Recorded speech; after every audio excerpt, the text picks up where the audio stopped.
Rule number 4. Is this a bilateral or a unilateral exercise? So, example would be, does this exercise involve independent limb movement? So, an example would be if you hold dumbbells in each hand and perform bicep curls. Well, that's one. Or do the limbs share an instrument? This would be a barbell. So your hands would be holding a bar together performing the bicep curl.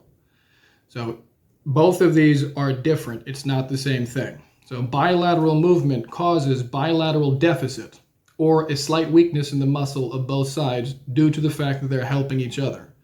Unilateral exercise creates cross-education, or basically a small benefit to the muscle of the non-working side, and allows for greater focus and intensity generation in the target muscles. This is why we train, of course, unilaterally whenever possible for efficiency.